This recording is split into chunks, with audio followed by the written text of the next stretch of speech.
What is real? How do you define real? Could it be the real Traci Rock? The real Traci Rock. The real Traci Rock. The real Traci Rock. The real Traci Rock. We will rock you.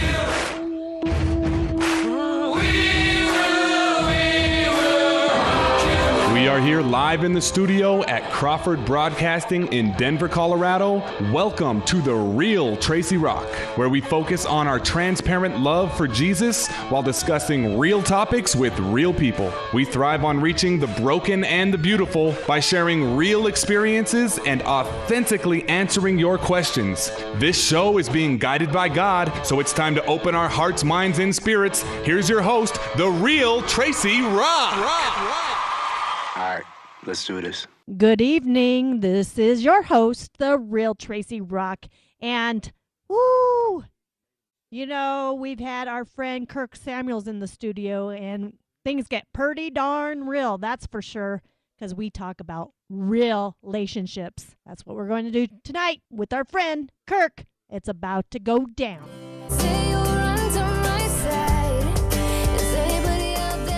You're listening to the real Traci Rock. Kirk Samuels is in the studio. This is fun. Miss Ashley is in the studio. Even more fun. And Mr. Christopher. How's it over there? Are you feeling a little lonely? You're not in the fishbowl. No, I'm excited. We're the fish, and Yeah. you get to look at us. It's like going to the aquarium, and I'm just about to watch all these amazing things. It's like a whole nother world in there. Oh, boy, it is a whole Yeah, we got a couple mermaids in here and a shark. Oh, there you go. There you I've go. always wanted to be a mermaid. Yes. Yes. I know. That's really a nice thought, actually. Me Right? too. I've always, Ariel. I've got the purple tail. I'm trying to decide if I ever wanted to be a shark. I don't know. You're not a shark, Kirk. You're What did I like more just like call a killer myself? whale. You're like a killer. Yeah. Whale. Yeah, you're Is smart. that better You're or worse, Chris? I don't know, man. killer whales like take down sharks like they're nothing. Okay, They're cool. like the I'll be wolves one of the those. sea. All right, Yeah. I'll be one of those. I'm that. So, all right. So, you know what we're going to be talking about? Relationships. It's about to go. I did that for down. you. I know you did. Oh, I feel the love. Oh, Do you feel it? I feel the love. That's good. That's good. We do love you, Kirk. Before we get started, though, let's talk about your book Well, and also your classes. Yeah, I think classes, it's, yeah, I that, think you that's know, awesome. I'm going to tell the story I just told in here a minute ago. First of all, freeindeed36.com. Freeindeed36.com is my website. And out of my own story, I developed this purpose. And my purpose is, with strength, wisdom, gentleness, and mercy, I co-create a world of intimacy and unconditional connection by teaching and inspiring 1 million men how to live free from internet pornography. I got a text today from a guy that told me, and I'm going to try not to get choked up, that told me that his marriage got saved from literally the jaws of divorce court. That they were there and they were ready to pack it up and pack it in. And now they are together and they are in love and loving each other and loving life. And what's awesome is that I don't have a reconciliation ministry. I don't have a marriage ministry. I don't have a trust ministry. I have a freedom from pornography ministry. But you can't have reconciliation. You can't have a strong marriage. You can't have strong trust without freedom from that. And just to think of like, wow, I've been used to do that, like to do something powerful like that. That is awesome. I mean, It is this awesome. broken stick. I mean, Well, we're all broken people. And it's amazing because God uses the least expected people to do his mighty work and to be his warrior and messengers. And, I love that about God, but he also uses our mess to make a message. Our test for a testimony. Uh-oh, here we go. Here we Pass go. the plate. Here we come. Here we come. It's about to To go go down. So we were talking last week, and this kind of brought up this week's conversation because I made a statement, Miss Ashley. Here she comes. I'm not all about the feminist movement and girls are better than boys and all that business. I know. I'm letting you down as your spiritual mama. It's okay. So I I made a statement. I think it was about female presidents. Mm-hmm. Oh, yeah. And I said, I would never vote for a female to be my president Mm-hmm. because I really truly believe that God calls a man to that role Mm-hmm. because he is the leader. I don't want a woman being my leader and then us fighting a different country and then not feeling protected because wimpy. You know what I mean? Like, Oh, yeah. I'm not putting women down that because I'm a strong lady. I am very, very strong, and I love to empower other ladies, and I think we could do mighty things. But there's certain roles that I truly believe. And then after the show, we started talking about roles, and I said, well, if you really are, it's not, that's not biblical of me to say I'm not going to vote for a female, but however, I'd like to point out and add, and I'm not a theologian or anything like that, but if you look at the leaders in the Bible, they're men leaders. I mean, there's female strong females, but in all the like government roles and stuff like that in the Bible, they're all men. Yeah. So that should tell us a little something, and we should really kind of pay attention to that. Yeah. A couple of people pointed out that when you said that, you actually shut me up, which is pretty difficult to do because I didn't know how to roll with that. I was like, okay, I'm with you on that one. And a lot of people would say to what you just said, yeah, but all those men were pretty messed up except for one. Well, so are the women in the Bible as well. I'm with you. I'm with you. I mean, Ruth was really cool. She is a strong leader. I loved Esther. And Esther and Favorite. all of them, they're wonderful, wonderful. And they all have a role. And we all have a role. Yeah. And we all have a role as someone to glorify God. We're here for his glory and to further the kingdom. Wow. My mother was a strong woman in the Bible. Ooh, yeah. See, you won't read her name. Oh, but she's in there, and she was in there, and she is in there. She had her hand in there, her face in there. She had her kids and her sons in there. And that's why, her two sons are pretty decent guys. So, yeah, I mean, in terms of, women in the Bible, it just hit me right there that, yeah, you don't read her name, but my mama's in the Bible. Probably right now as we speak. Or actually, she should be listening. Hi, Mom. Hi, Mom. We'll be right back. You're listening to The Real Tracy Rock. Kirk, Ashley, and Christopher. Hi, my name is Joe, and I'm a sophomore. I find it so beautiful that God made each of his children in his image and in his likeness, and with a purpose. But I find it so terrible that people have taken this beautiful creation of God and taken it into something no more than an object. God intended us to love humans and use things, and unfortunately, many people have switched their desires to love things and use humans. Join me at the Shift Conference, March 11th here in Denver, and learn ways to combat this evil that is sex trafficking.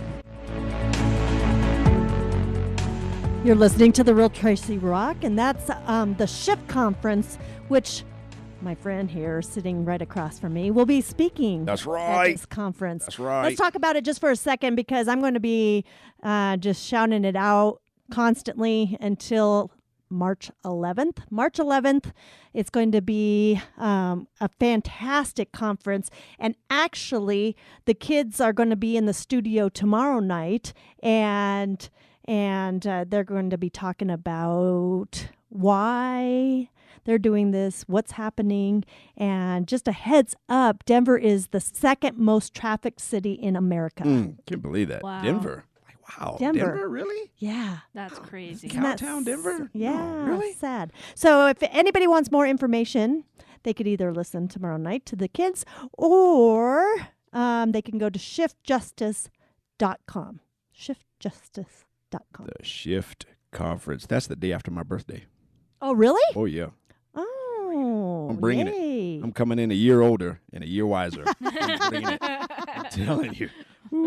Oh, I love my age. I mean, I don't think I look back. My grandmother used to call like the 20s the stupid years. And then she goes, then the 30s, people got kind of like, getting their act together a little bit. And then 40s, you got it going on. Right. I hear you. I'm in the middle of getting mine going on. I think I just made up a phrase, but I'm in the middle of I'm getting mine going you're on. You're good at making up phrases. You got that right. So, okay, back to our topic. Oh, yeah. Okay. Should we ask Ashley her thoughts? Let's ask Ashley.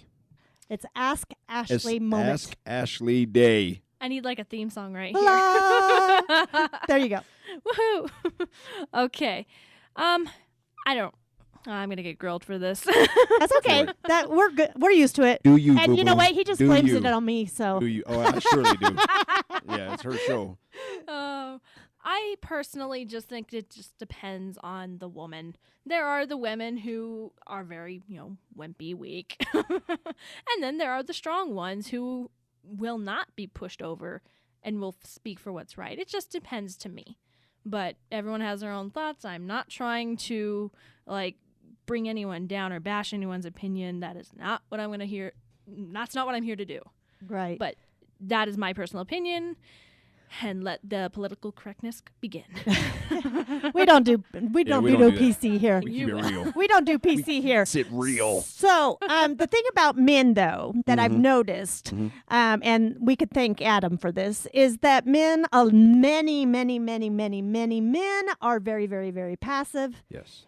And so I think they really don't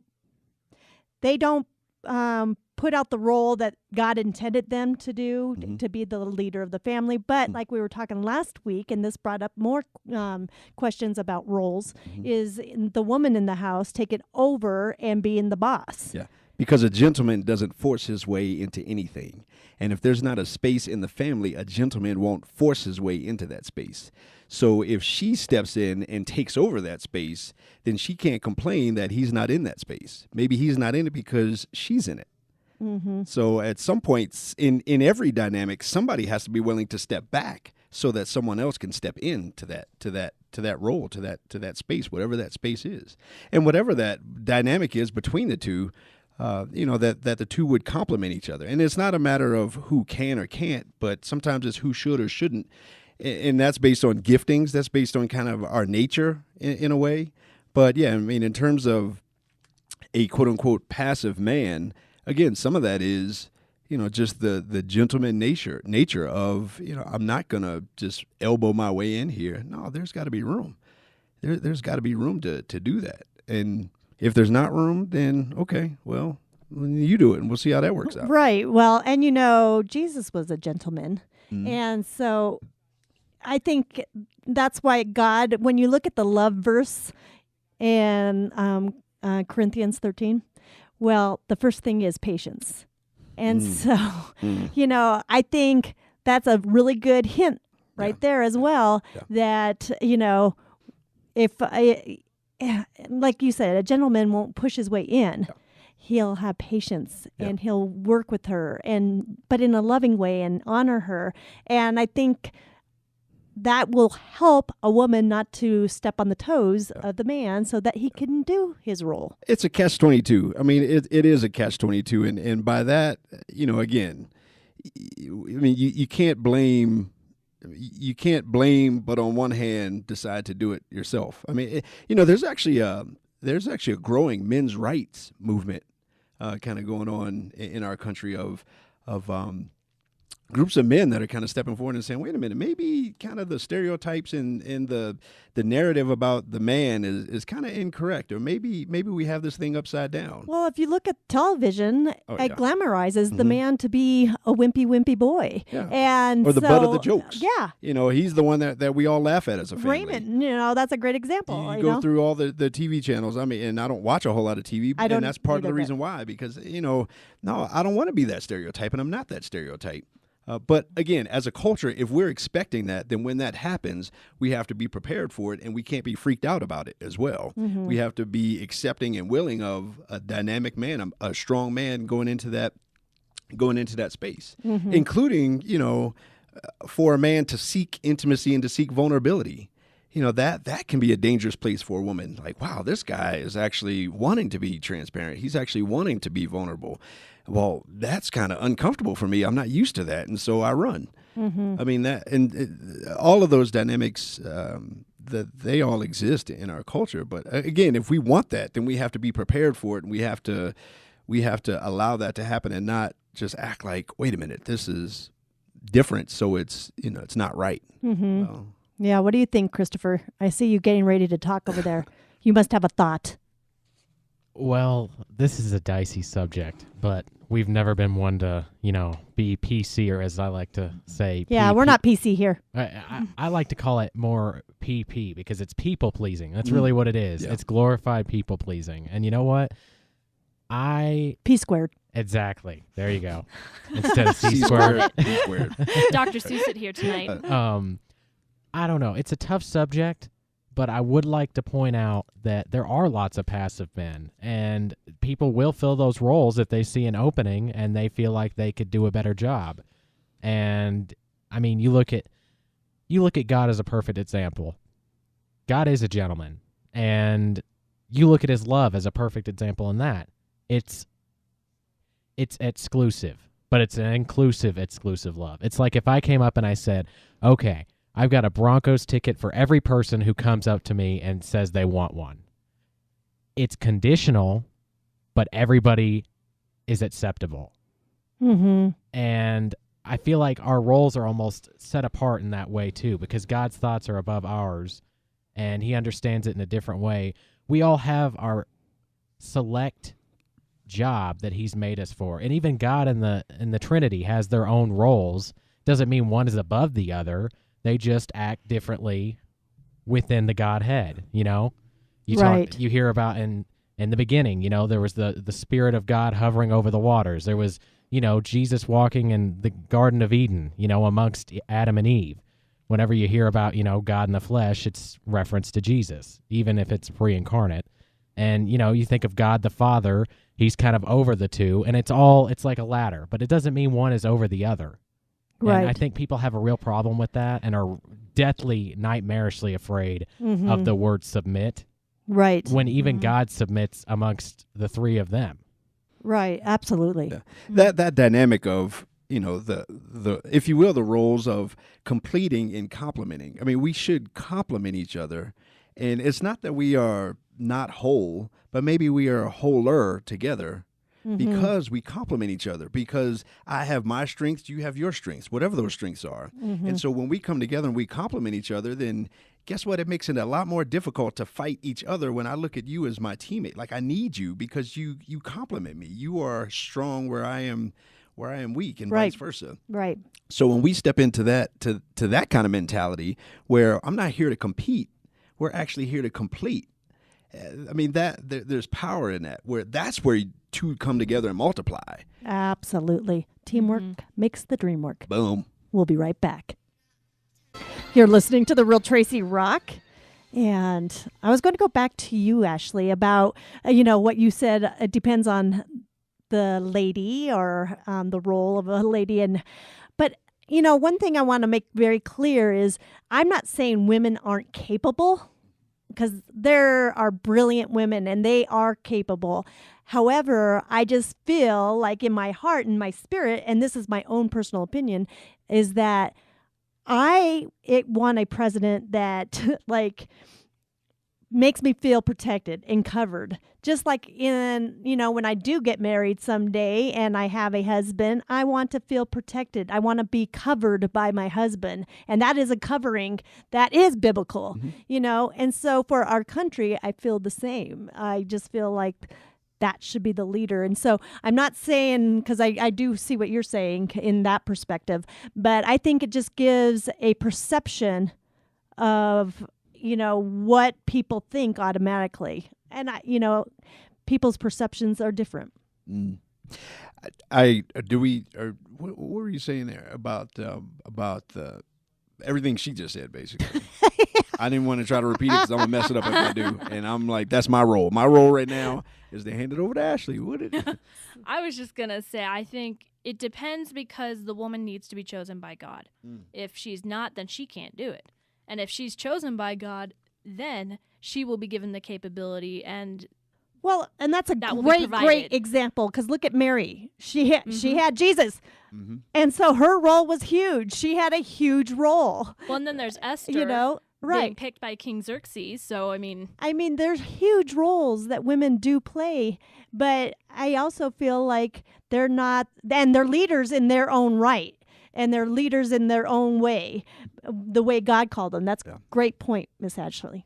I love your word covering, and I do believe that it is a man's job to cover his woman, his lady, his wife, whatever. Right. I do believe that. I had this discussion actually with my daughter. Her and I were kind of having a little mini date night. This is my 18-year-old, and we went to dinner. And kind of on the way back out to the car, I moved her over to away from the curb, and I started walking on the curb. She's like, "Dad, what are you doing?"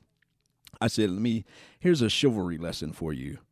And I said, if you're ever with a guy and if he doesn't walk on the curbside, if you're ever with a guy and you have to touch a door handle, he's not the one for you. If you're ever with a guy and you don't feel safe, he's not the one for you. And I'm an independent woman. I was like, okay, whatever. But I said, here's the deal. It's not that you can't touch a door handle, but you shouldn't. I said, royalty doesn't have to touch door handles. And you're a princess. I said, queens and princesses don't touch door handles. And if you're with a guy that doesn't make you feel like that, then you're with the wrong guy. And as soon as I said that, you're right. I said, I know I'm right. Right. They're right. And you better tell him that if he don't treat you like that, I'm coming for him. Well, and, you made a good point with your word, being safe. If you don't feel safe with somebody, then that's a problem, and they're not covering you correctly. Yeah. So many times and so often you find men that just have to like puff up their chest to prove themselves, and maybe they do open up the door, but in the other area of covering, they're not a safe person to be around. Yeah. And she has to be safe for him. She has to be safe to open up doors of vulnerability, open up doors of connection, of relationship. And again, if she's not safe for him in that way, then maybe she's not the one for him. She should provide that kind of covering, if you will, for his spirit, for his nature. If you want to get biblical, if you want to look at the fact that, that Eve, the woman, came out of his rib, his chest, she protected those vital organs, the inner part of him that couldn't protect themselves. And so she should be the one to protect his heart, to protect his lungs, the air he breathes. She should be the one to cover that part. I got your back, baby. I mean, that kind of thing. I mean, no man would say no to a woman saying, I got you. I have your back, and I'm supporting you, and I care for you, and I love you. I'm gonna nurture your wounds. I'm gonna help you at the end of the day when you feel beat up. You can lay your head on my chest all you want, baby. Yeah. Every man is like, yes. The show's ending. That's right. We'll be right back. You're listening to The Real Tracy Rock.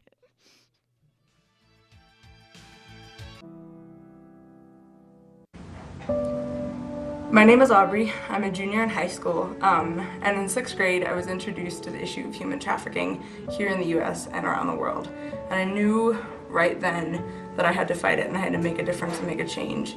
And being a part of Shift Conference is my opportunity to fight it here in the U.S. and around the world. And by coming to join us and coming to the Shift Conference, you can make the shift too. You're listening to The Real Tracy Rock, and that is the Shift Conference.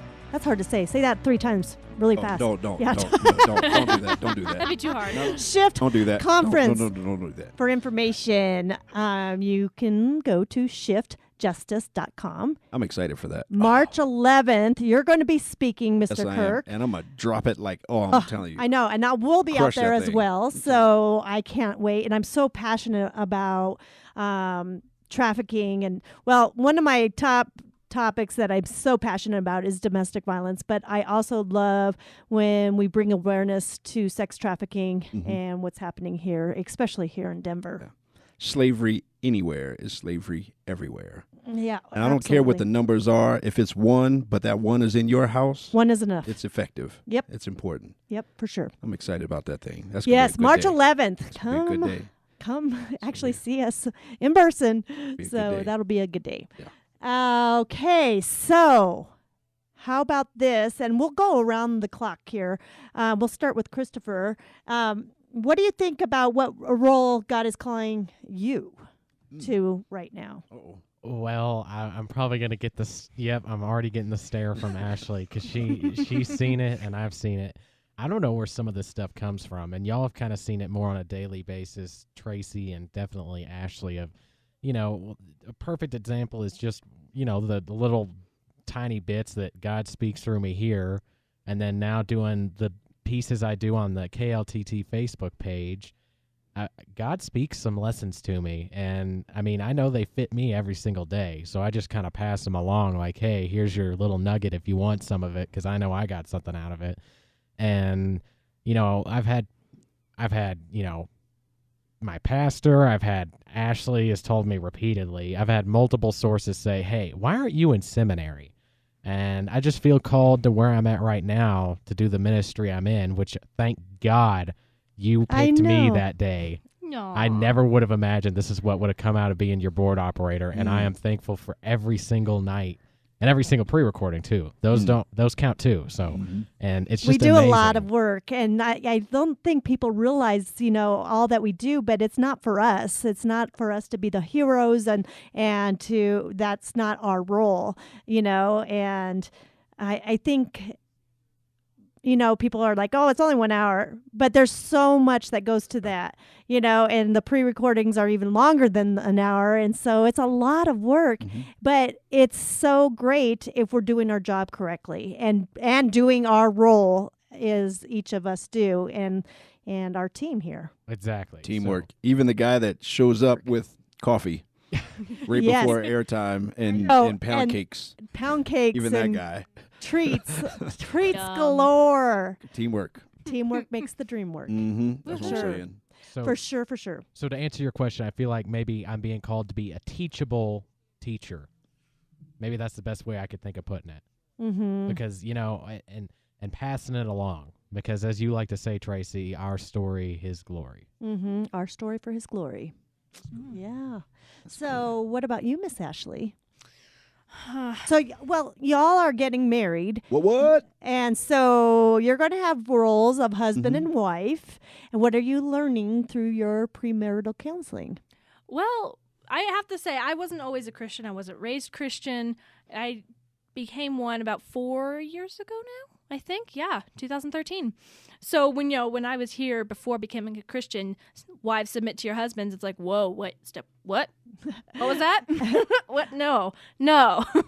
Right. But now our pastor who's taking us through premarital, Barry, he's been on the show before. He has given it a whole new light to me. So now I understand it. Submit is not what it sounds like. And most women will take it out of context and be like, wait, what? No, I'm not going to submit. Like that sounds weak. It's not that. It's support. You are supporting your husbands. So that's what I'm learning. I'm learning how to be more supportive, more respectful, and give Chris what he needs. And in return, I get what I need because I'm giving him what he needs. It's a odd cycle, but it works. And it's how God intended it to be. And it's a staircase of sharing that, because just because, you know, there's different layers and different roles within the marriage, it's because it's all delegated down from God. It doesn't mean one of us is above the other. We're both listening to the big man. It's just passing the baton. Absolutely. Yep. Yep. For sure.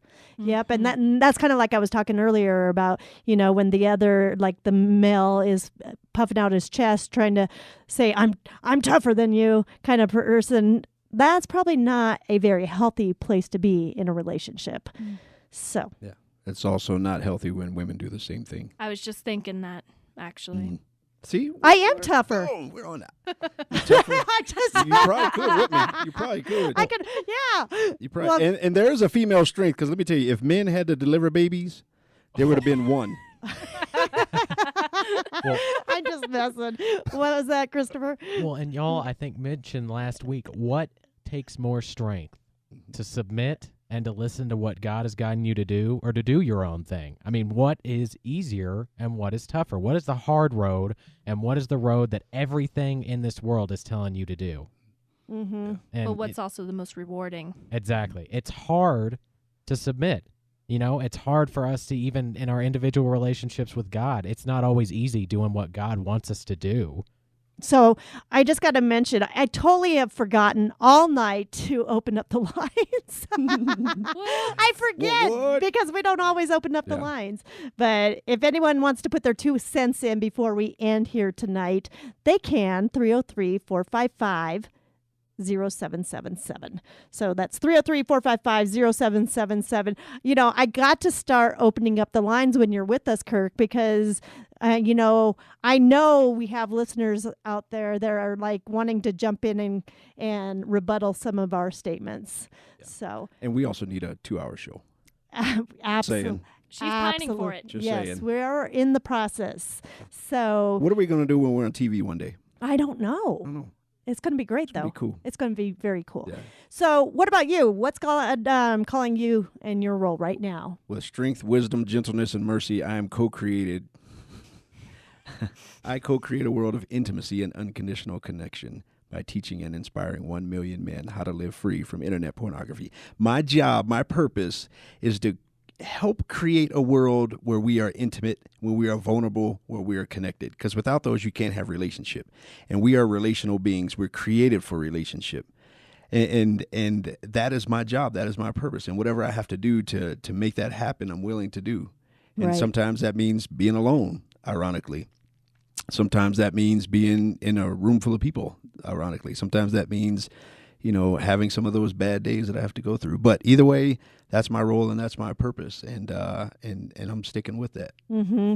Well, you know, you have the saying BDE, best day ever, and Miss Ashley had asked you, how's your week going? And you're like, well, I have changed the BDE to BWE, best week ever. Got that right. Because when you're living in your purpose, when you know your purpose and you wake up and you say, this is my purpose and this is what I'm here for today, it's a good day. That is a good day. I mean, it's a lonely time to live when you don't know why you're living. But when you know why you're alive, yeah, come on, man. You know, it changes everything. It's awesome. And you know what also changes everything is actually having that relationship with Christ and understanding how much he loves you, because that was the game changer for me, is when I understood God's love and how much he loved me. Then it changed my perspective. It changed me wanting to know him more. And it's also really prevented me from walking away when times are hard and my faith is tested. Mm-hmm. You know, so you can have bad days and you can have bad weeks and you can have things happen and struggles. But what is awesome is knowing that he's madly in love with each of us. And so Traci. Yes, sir.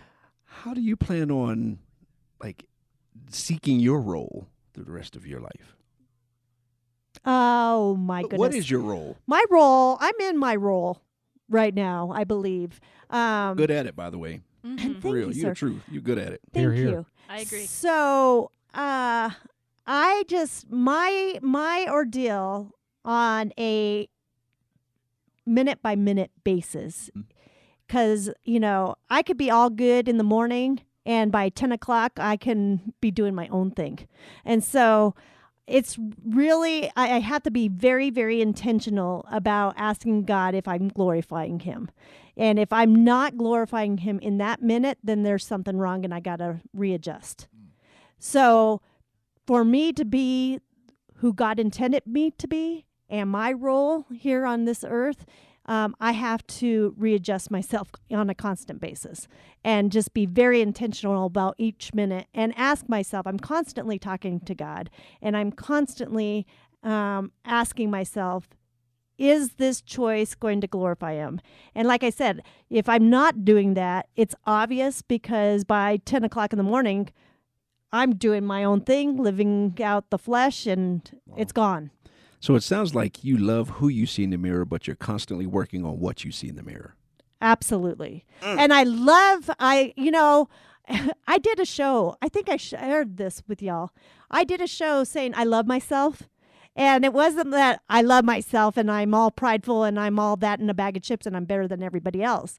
But I love who I am. I love who God created me to be. And I actually do like myself, you know? And so I believe when you know who you are and your identity is in Christ, then you're able to love others well and you're able to encourage them. You know, I don't think I'd take back anything from my past, even though a lot of it was horrific.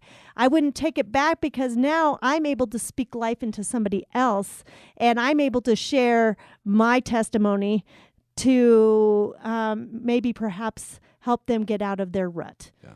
You know, and so I wouldn't take it back. And there's been times just recently where, you know, my faith has been tested, but what has kept me steadfast is his love. That's a powerful concept, that when you know your role and when you step into your role and you just do it to the max. What if we all did that? And whatever it is, whether it's relationship, whether it's in a business, whether it's in society, when I know my role and I do my role to the max. You know, the whether you like it or not, the Patriots just won the Super Bowl, and that was that was the big quote that they have that Bill Belichick had: "Do your job." If you do your job to the max, whatever your job is, if you do your job to the max, the team is set up to win. For sure. For sure. My friend, Kirk. Love you to death. I love you too. You can't change it. Can you please pray us out? Lord, thank you for today, and thank you for this awesome place, these awesome people. We just thank you for our listeners. We just pray for them and pray that they would just seek you and seek you first. And Lord, we just give all of this to you and ask this prayer in Jesus' name. Amen. Amen. Heavenly Father, we just thank you so much for your love. We thank you for this show and all that you do and putting it together and putting the team together. And we just pray that we glorify you, and we pray that we make you smile. Until next time, keep your feet on the rock.